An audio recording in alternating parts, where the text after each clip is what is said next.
Selamat pagi, Bapak Ibu yang kasih Tuhan. Puji Tuhan, Tuhan telah memimpin kita telah masuk di minggu kedua bulan Desember ini. Mari kita datang ke hadapan Tuhan dengan penuh sukacita dan boleh memuliakan nama-Nya. Sebelum kita masuk ibadah, kita lihat info gerejawi.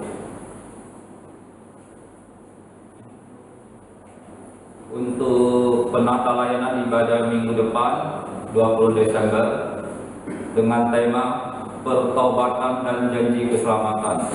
Pengkhotbah Pendeta Yosua, liturgis Diaken Henry, pemusik Ibu Yuli, penterjemah Bapak Erik, penyambut Bapak Emmanuel, doa syukur Bapak Erik, RCD Diaken Daud. Selanjutnya untuk persekutuan doa hari Kamis, seperti biasa kita akan melalui Zoom, yaitu firman Tuhan Pendeta Yosua, liturgis Diaken Henry.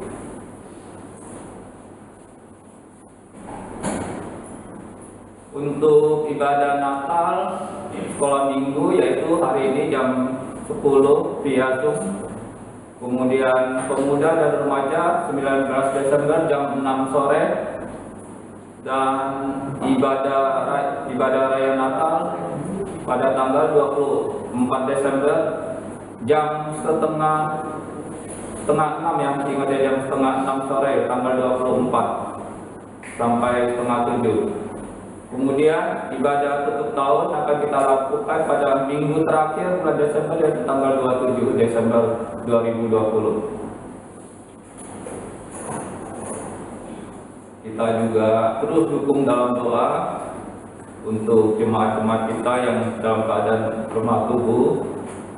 Salah satunya Ibu Asmara Ginting dalam masa pemulihan, jemaat yang berusia lanjut. Kita berdoa juga untuk ibadah dan perayaan Natal, dan keempat, penanganan COVID-19 di Indonesia. Untuk persembahan, Bapak Ibu bisa lihat di layar, jumlah kehadiran ada 45 orang, dan jika ada kesalahan ketik, Bapak Ibu bisa menghubungi pengurus.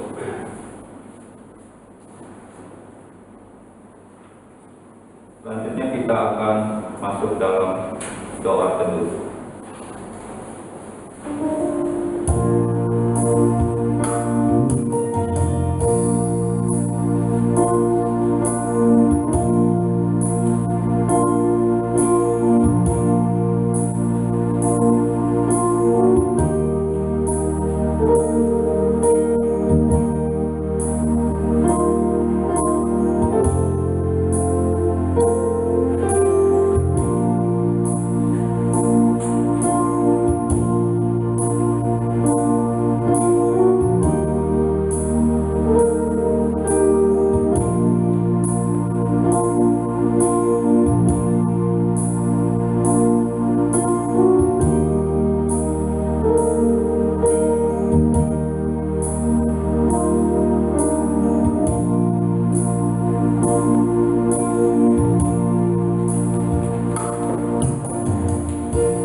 Kita memulai ibadah kita pada hari ini dengan pengakuan bahwa pertolongan kita adalah di dalam nama Tuhan yang menciptakan langit dan bumi, yang senantiasa memelihara karya ciptaannya dari permulaan sampai seterusnya.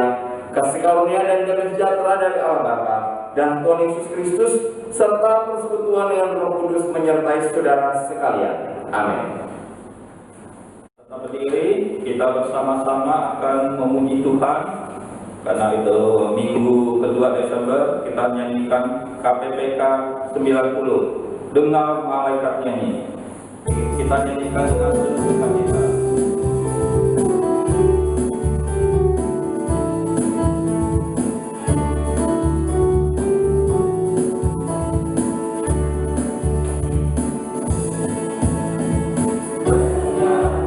Malaikat nyanyi, suaranya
mengikrarkan iman kita, yaitu pengakuan iman rasuli.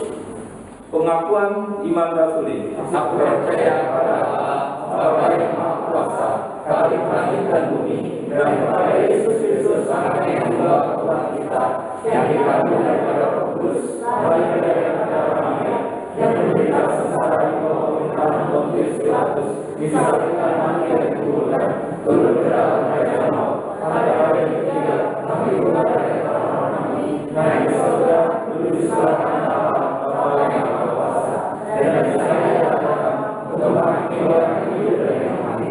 Aku percaya pada Roh Kudus, Gereja yang sudah sama, persekutuan Roh Kudus, kebangkitan dasar, kebangkitan tubuh, dan hidup yang kekal. Jemaat dipersilakan duduk kembali. Selanjutnya kita akan mempersiapkan hati kita untuk persembahan. Mari kita memberi yang terbaik buat Tuhan. Dengan sukacita kita memberi untuk kemuliaan Tuhan. Mari kita nyanyikan pujian KPPK 22, sukacita kusembahkan.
melewati mendoakan. Ya berlaku, apakah dari surga kami datang padamu, kami mengucap syukur Tuhan di tengah masa pandemi yang masih belum terkudahkan dan tidak menunggu Tuhan. Kau masih memberikan kami kesempatan untuk dapat ke rumah Tuhan, untuk dapat datang beribadah Tuhan. Kami mohon kau menyiapkan hati kami, menyiapkan diri kami Tuhan untuk menerima kebenaran firman Tuhan yang sebentar lagi akan kami terima. Kami juga bersyukur diberikan kesempatan untuk dapat memberikan sebagian dari apa yang sudah Tuhan berikan buat kami. Di balik apa yang Tuhan sudah berikan ini masih jauh Tuhan dan tidak ada artinya. Tapi Tuhan kami mohon untuk mengkuduskan sucikan persembahan kami ini dan mau pakai untuk pekerjaan Tuhan di tempat ini dengan hikmat bijaksana kepada setiap pengurus yang mengelolanya, sehingga mereka dapat mengelola dengan tepat dan dengan tepat guna dan tepat sasaran. Terima kasih Bapak, terima kasih kami berdoakan semuanya dalam tangan Tuhan. Mendoakan di dalam nama Tuhan Yesus. Amin. Persilakan dulu. Selanjutnya kita akan mempersiapkan hati kita untuk menerima firman Tuhan. Mari kita naikkan KPPK 142. Ini penuhi hatiku.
Bapa di dalam surga, kami bersyukur karena firman-Mu lah yang berkuasa untuk memenuhi hidup kami dengan kehidupan yang baru.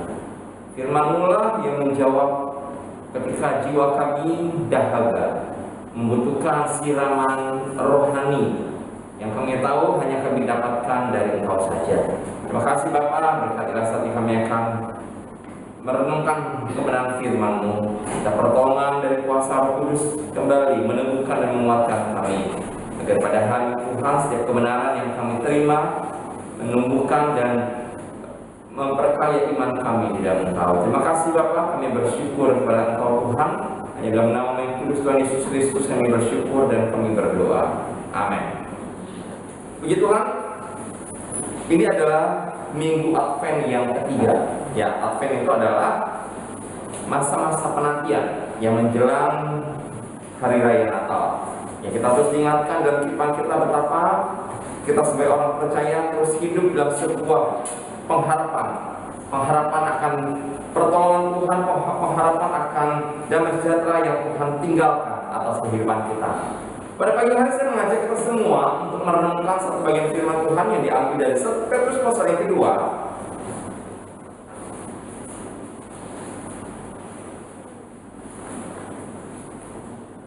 1 Petrus pasal yang kedua ayat yang ke-10 sampai dengan yang ke-12. 1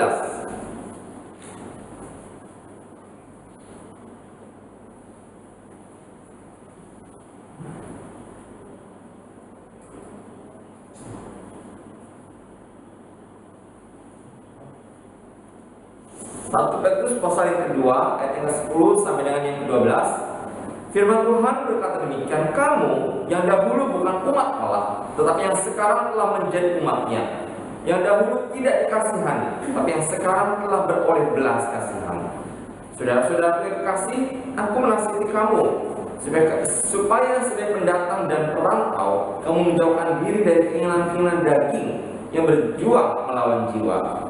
Milikilah cara hidup yang baik di tengah-tengah bangsa bukan Yahudi, supaya apabila mereka memfitnah kamu sebagai orang durjana, mereka dapat melihatnya dari perbuatan-perbuatanmu yang baik dan memuliakan Allah pada hari Ia melawan mereka.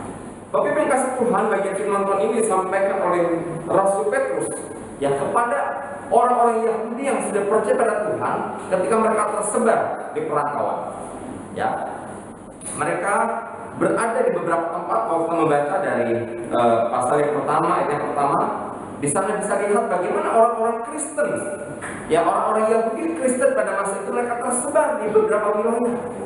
Ya, Petrus mengingatkan kepada mereka bahwa sebagai seorang pendatang dan perantau, ya mereka harus memiliki kualitas hidup, ya yang berkenan, kualitas hidup yang sesuai dengan nilai-nilai hidup yang mereka yakini sebagai orang percaya. Bapak Ibu yang kasih tahu, sebagai pendatang dan perantau, mereka harus hidup dengan iman, ya dengan iman mereka, tapi juga berhadapan dengan budaya. Budaya itu adalah gaya hidup ya masyarakat di mana mereka berada. Karena pada masa itu dikatakan orang-orang Yahudi sejak mereka kecil, mereka sudah sangat lekat dengan hukum Taurat. Sejak kecil mereka sudah diajarkan untuk taat, untuk patuh akan hukum Taurat. Tapi sekarang bukan lagi menggali hukum Taurat, tapi menjalani bagaimana mereka hidup mendapatkan perkenanan di hadapan Allah. Tapi kasih Tuhan, mereka selalu diingatkan untuk hidup kudus dan diperkenankan oleh Allah. Di tengah-tengah perantauan mereka adalah orang asing. Ya, mereka adalah orang asing, tetapi mereka harus tetap menghidupi iman dan kekudusan yang selama ini mereka jalani. Ya, hari ini kalau mau diaplikasikan dalam kehidupan kita sehari-hari, kita orang yang sedang diingatkan oleh Petrus. Di tengah-tengah dunia ini kita adalah seorang pendatang, kita adalah seorang perantau. Kita bukanlah orang yang hidup permanen di tengah-tengah dunia ini. Karena di tengah-tengah dunia di mana Tuhan tempatkan kita pada hari ini, kita adalah pendatang, kita adalah seorang perantau, dan kita sedang berjuang dengan iman kita. Bagaimana kita harus hidup mendapatkan perkenanan di hadapan Allah. Karena Petrus mengingatkan hal sederhana kepada jemaat yang tersebar di beberapa tempat.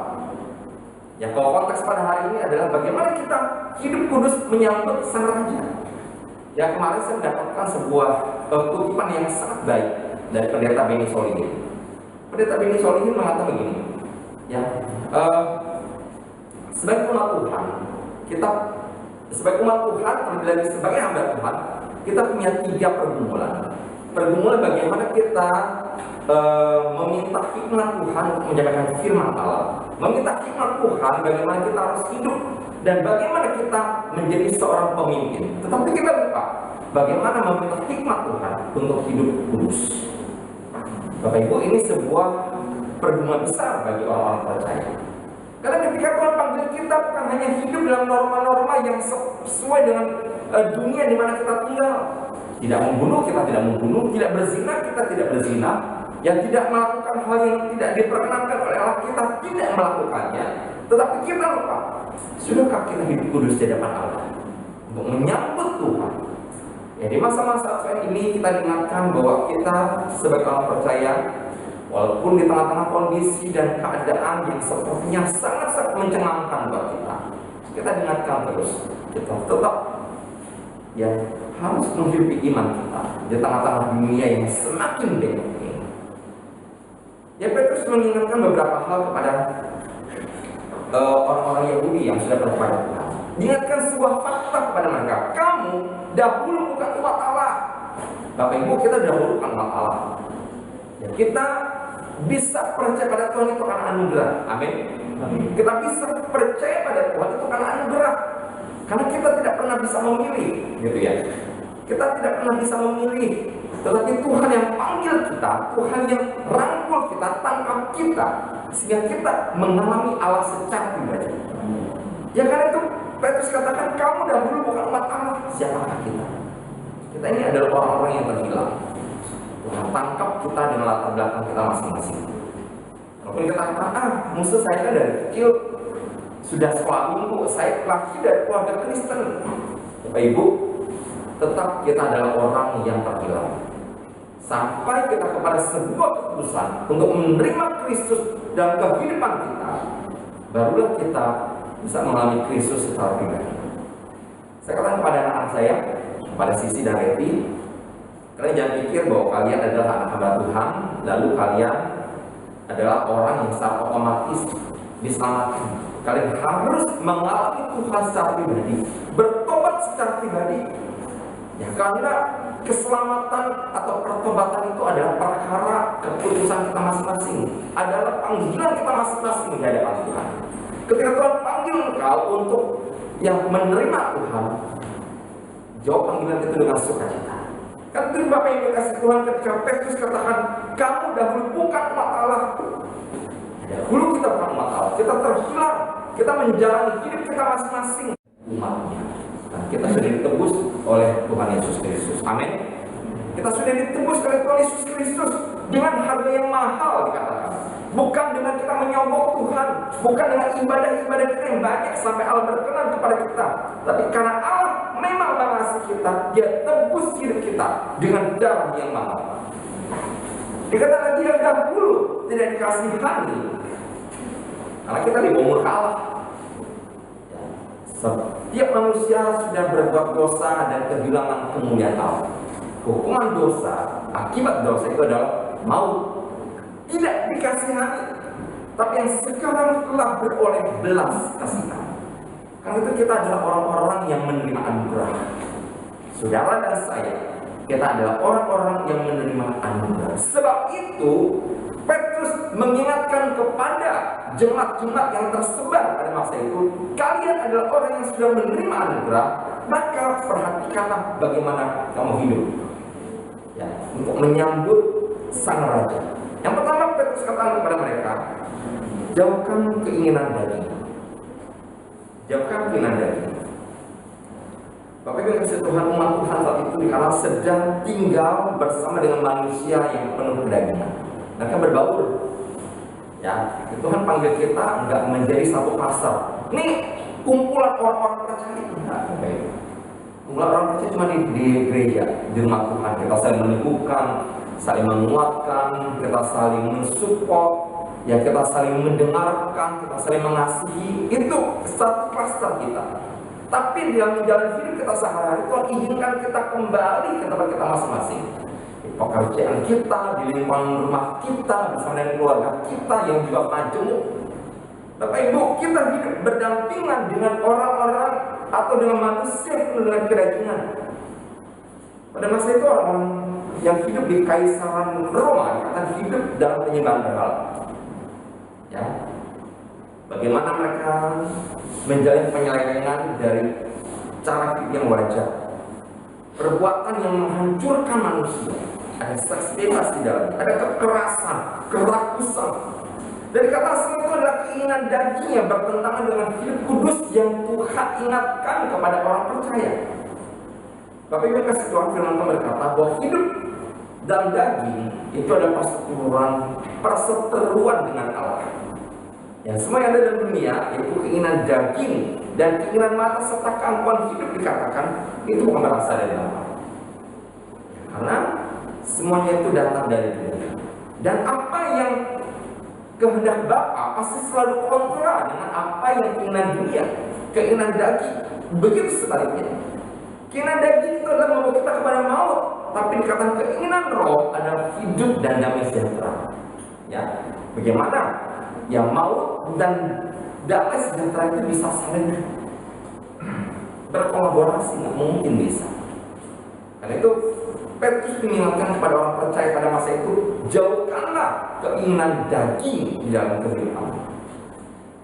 Tapi kasih Tuhan, keinginan daging itu selalu berjuang melawan jiwa manusia yang dipenuhi dengan roh. Ya, Paulus pun mengakui, aku ingin melakukan sesuatu bagi Allah, tapi ada sesuatu yang menarik dalam diri. Kemanakah yang menang? Bukankah itu yang terjadi pada diri kita? Kita ingin melakukan yang berkenan kepada Allah, tapi yang seringkali terjadi dan yang kita lakukan itu adalah mendukakan hati Allah. Mendukakan hati Allah. Saya ingat ada satu gambaran, ya, tentang serigala hitam dan serigala putih. Mereka saling berantem satu dengan yang lain. Lalu siapa yang menang? Serigala putih atau serigala hitam? Ya, anak remaja, siapa yang menang? Dikasih makan. Yang dikasih makan itu yang menang. Ya, orang seringkali berpikir kalau serigala putih itu berbicara tentang hal yang baik, serigala hitam itu bicara tentang sesuatu yang buruk.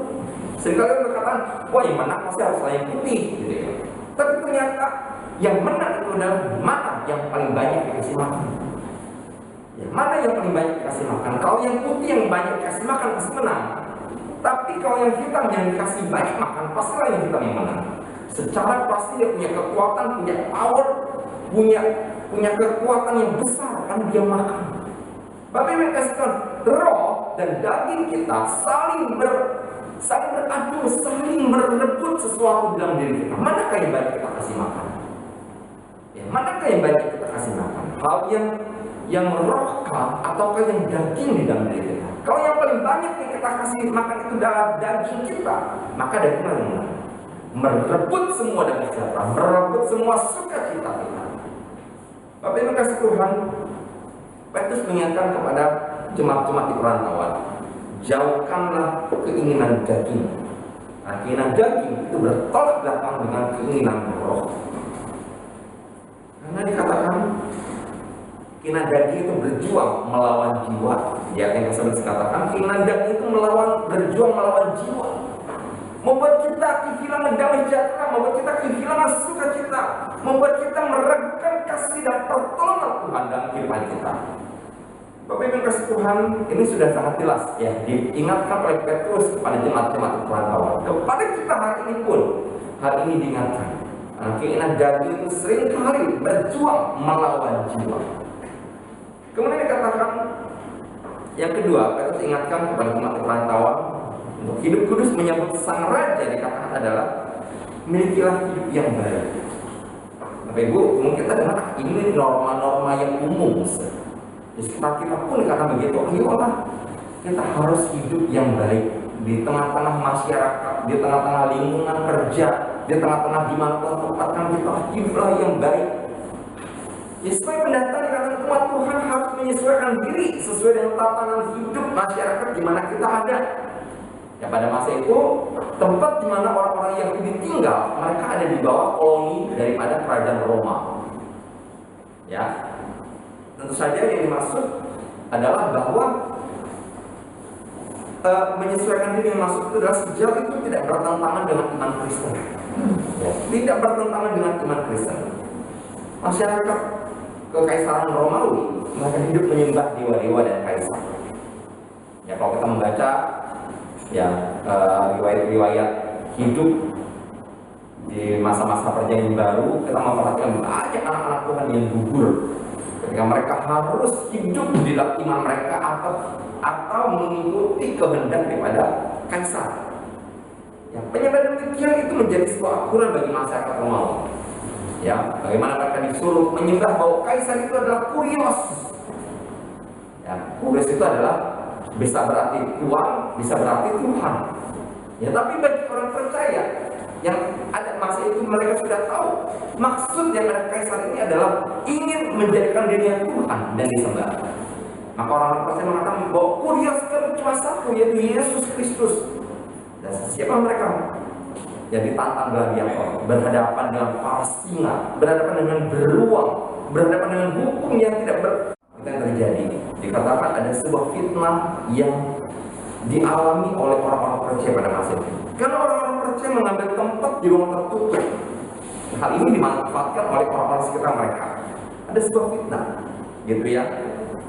Waktu saya menggali Petrus ini, katakan ada sebuah hal yang terjadi. Yang mereka memfitnah ibadah-ibadah seremonial seperti kita hari ini, beribadah di tempat yang tertutup, ya, di sinagog pada masa itu. Dikatakan itu dianggap sebagai orang-orang durjana. Ketika orang-orang percaya mereka mengadakan perjamuan kudus, acap kali dikatakan persekutuan itu adalah ditulis sebagai orang-orang yang sedang meminum darah manusia. Ya, karena kita anggur melambangkan darah Tuhan, roti melambangkan tubuh Tuhan. Sehingga mereka berpikir, wah, orang-orang Kristen mereka sedang meminum darah manusia. Dan itu fitnah yang diberikan kepada orang-orang percaya pada masa itu. Petrus menyadari hal itu karena Petrus mengingatkan kepada mereka bahwa ketika ibadah keagamaan orang Kristen menimbulkan fitnah, itu perlu dilawan dengan perbuatan baik. Perlu dilawan dengan perbuatan baik. Petrus menasihatkan supaya dalam praktik hidupnya orang percaya melakukan perbuatan-perbuatan baik. Ya, ayat yang ke-12 sudah dijelaskan.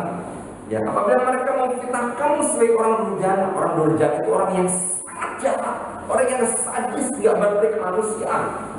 Dikatakan orang yang durjana, dikatakan mereka dapat melihatnya dari perbuatan-perbuatan yang baik dan memuliakan Allah pada hari Ia melawat mereka.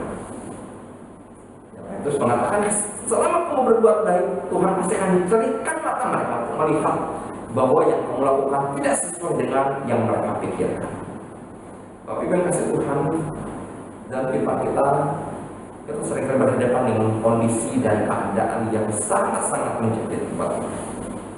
Saya percaya setiap kita sudah memiliki kepekaan yang kita lakukan, yang kita kerjakan, berkenan nggak di hadapan Tuhan? Mendapatkan perkenanan Tuhan atau tidak? Kalau saya kerjakan ini memuliakan Tuhan atau tidak?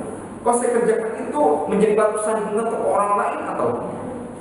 Tapi kasih Tuhan dalam konteks kehidupan yang Tuhan perlihatkan kepada kita pada hari ini, kita sedang diingatkan betapa kita dipanggil oleh Tuhan untuk menjadi berbeda dengan Dia. Dipanggil oleh Tuhan untuk menjadi berbeda dengan Dia. Berbeda bukan berarti bahwa kita eksklusif.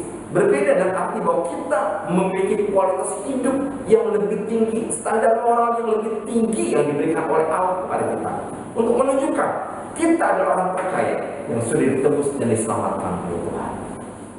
Tapi Ibu, jika hidup keagamaan kita tidak lebih baik daripada orang-orang di luar, kehidupan kerohanian kita, kehidupan personal kita tidak lebih baik daripada orang-orang di luar sana, apa yang mesti dipermuliakan dalam kehidupan kita untuk Allah? Karena itu ketika Petrus yang mengatakan kepada mereka, ketika mereka melihat perbuatan-perbuatan yang baik dan memuliakan Allah, ya, dan memuliakan Allah pada hari Ia melawat mereka.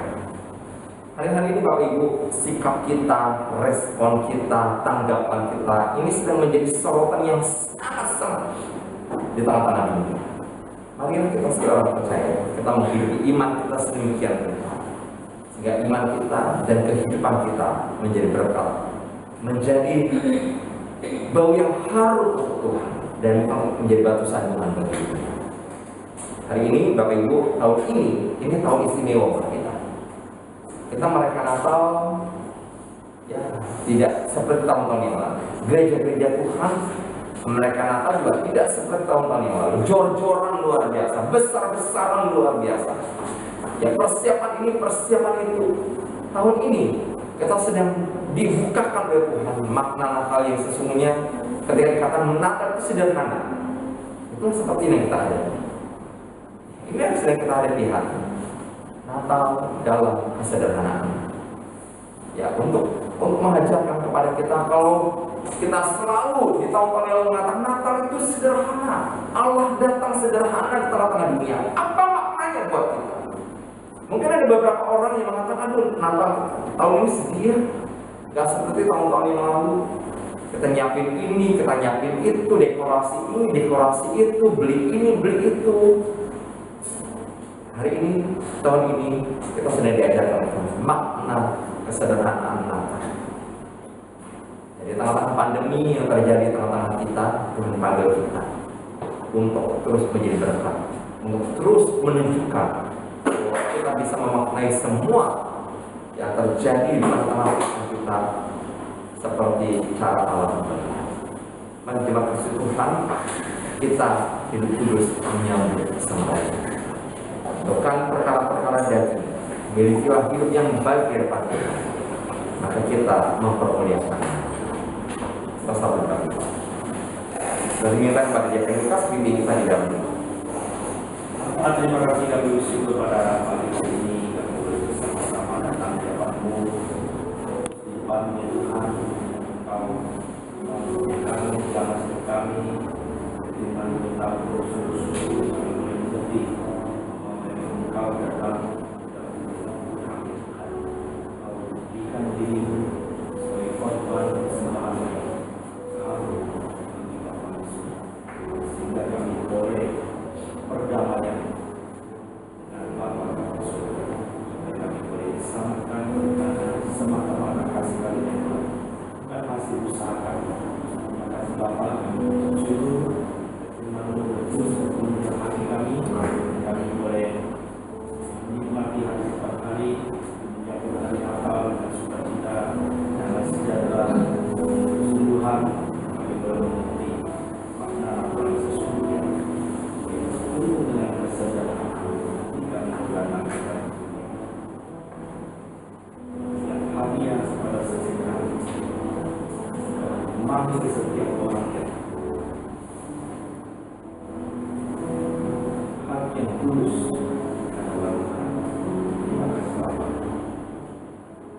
Tuhan dosa kami, kami sedekah, kami isi, bebaskan kami dari segala virus yang menular maupun tidak. Terima kasih seperti Tuhan sediakan. Terdapat kami semua sehat-sehat dan baik-baik saja. Terima kasih Bapa. Kami boleh merasakan hadirat Tuhan. Pribadi dalam setiap kami boleh hidup di dalam Tuhan. Kami tidak takut berbicara bersama. Terima kasih Tuhan. Kami hamba-Mu yang sudah menyaksikan dengan berkat yang luar biasa dan sejahtera. Kita harus koneksi sama Tuhan dengan pujian seperti wanita muda.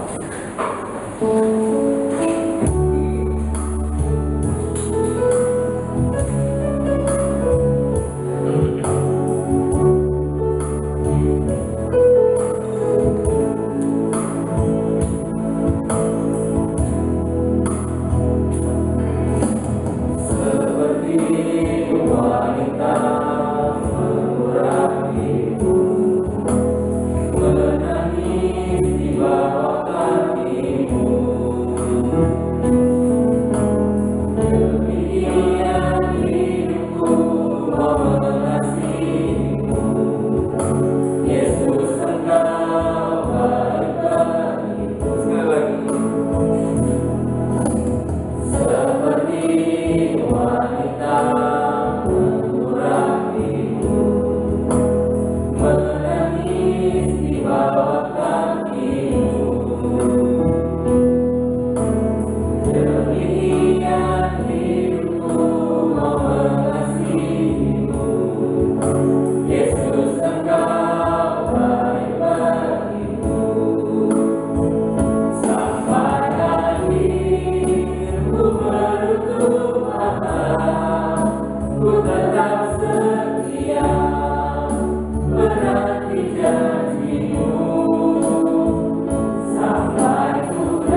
Bapak Surga, kami bersyukur untuk sepanjang tahun yang sudah Tuhan berikan buat kami.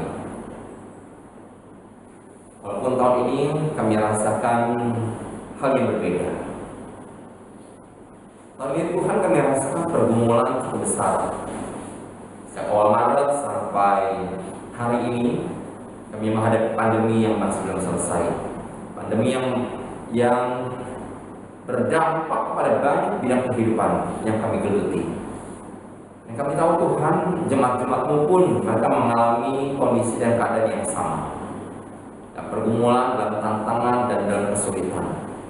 Kami bersyukur Tuhan bahwa Engkau adalah Roh penghibur yang terus memberikan kekuatan dan pengharapan dalam kehidupan kami. Sehingga Tuhan menjalani waktu-waktu yang berat dan bergumul ini, kami diberikan kekuatan dan kemampuan. Tuhan Yesus, tolonglah kami. Pada saat ini Bapak, kami mau berdoa. Kami mau menyerahkan untuk beberapa hal ke dalam tangan-Mu, karena kami tahu bahwa segala sesuatu dalam dunia ini Tuhan ada di bawah kendali daripada Engkau. Kami mau dukung dalam doa Tuhan, menyerahkan untuk Ibu Asmara Ginting yang tanggal 26 Desember nanti Tuhan. Jika Engkau izinkan, dia akan kembali ke Binjai, ke Medan Tuhan, menetap di sana bersama dengan Pak Martin. Tuhan Yesus, tolong setiap pergumulan yang sedang mereka lalui, kami serahkan dalam tangan-Mu. Tuhan Yesus, kami bersyukur walaupun Tuhan, sebagai manusia kami merasa kehilangan. Ada 2 orang lagi jemaat yang setia, mereka berpisah dengan kami. Tuhan Yesus, tolong kami berdoa biar Engkau terus Tuhan menyertai dan memberkati Bu Asmara dalam pemulihan kesehatan. Biar Tuhan ada pertolongan daripada Engkau, ada jamaah daripada Engkau Tuhan atas Bu Asmara. Berkatilah Bapak setiap proses pemindahan dokumen-dokumen yang sedang dilakukan agar dapat dipergunakan Tuhan untuk berobat di sana. Kami berdoa, minta Tuhan Kau jamah, minta Tuhan Kau tolong, sertailah Bapak supaya semuanya boleh berjalan dengan baik. Terima kasih Bapak. Kami bersyukur kepada Tuhan, berkat juga para jemaat-Mu yang dalam keadaan usia lanjut. Kami berdoa Tuhan, ada banyak mereka yang merindu datang beribadah di gereja. Kondisi dan keadaan masih belum memungkinkan mereka bersama-sama dengan kami. Kami berdoa biar Tuhan Kau jamah, Kau tolong mereka Bapak, berkati mereka supaya mereka tetap ada dalam penyertaan dan kasih setia daripada Engkau. Terima kasih Bapak. Kami pun menyerahkan bangsa dan negara kami dalam tangan-Mu. Bangsa dan negara kami Tuhan yang hari-hari ini cukup mencekam, cukup menyita perhatian. Ada banyak hal-hal yang sedang terjadi, yang sedang ditangani oleh TNI dan Polri. Ya Tuhan, kami menyerahkan untuk semua yang terjadi di atas bangsa dan negara kami serahkan ke tangan-Mu. Kiranya Bapak, kami tahu tidak ada sesuatu yang terjadi tanpa izin daripada Tuhan. Dan jika Tuhan sudah izinkan, kami percaya Tuhan pun sudah siapkan jalan keluar. Makasih Bapak, berkatilah para pemimpin bangsa kami, berikan hikmat kekuatan kepada mereka. Ya Tuhan Yesus yang sertai dan berkati bangsa dan negara kami, agar bangsa dan negara kami tetap ada dalam penyertaan daripada Engkau saja. Terima kasih Bapak, kami bersyukur kepada Tuhan. Menyerahkan juga untuk serangkaian acara Natal di gereja kami. Nanti jam 10 Tuhan ada Natal sekolah minggu melalui Zoom. Tuhan Yesus tolong berkat para lause yang sudah mempersiapkannya, agar Tuhan Yesus yang sertai dan tolong setiap kami. Berkati juga 19 Desember ada kerinduan daripada pemuda dan remaja untuk mengadakan Natal bersama. Tuhan Yesus tolong berkati juga Tuhan dan situasi dan kondisi yang ada sekitar kami mendukung sehingga kami bisa beribadah bersama-sama. Berkatilah Natal kami tanggal 24 jam 6:30 malam sampai selesai. Kami sedang tangan-Mu juga. Tuhan Yesus yang sertai, berkatilah dan berikan keamanan yang baik kepada kami. Terima kasih Bapak, kami bersyukur kepada Tuhan untuk segala sesuatu yang sudah Tuhan kerjakan atas kehidupan kami. Mari jemaat sekalian, saya undang kita sama-sama bangkit berdiri dan akhiri ibadah kita pada pagi hari ini. Pujian Oh,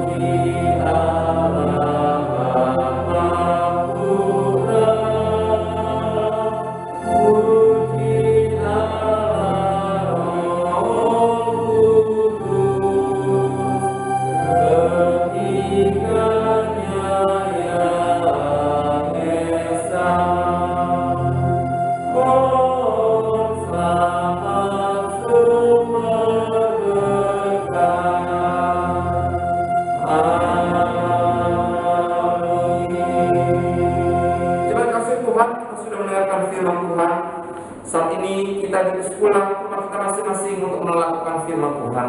Arahkan hatimu dan terimalah berkat daripada Bapa yang penuh cinta, kasih sayang daripada Tuhan Yesus Kristus yang tidak pernah berkesudahan di segala zaman.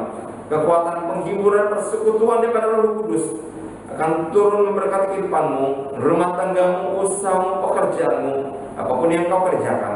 Karena berkat dan perkenanan Tuhan akan dibuatnya menjadi berhasil. Haleluya, amin.